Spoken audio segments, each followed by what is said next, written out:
Кыргыздын жерин четинен быртылдатып сатуу деген эмес. Сенин оюңча Өмүралиев Сабырбек Акимханович, журналист.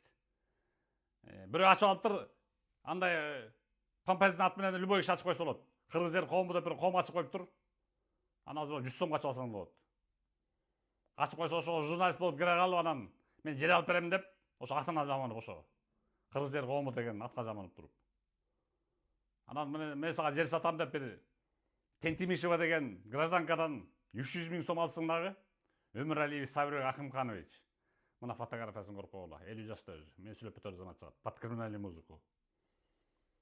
Ошо менен 300 000 сомдон жок, же жерден жок, алдап жүрөсүң. Журналист. Же журналист сөрөйсүңбү?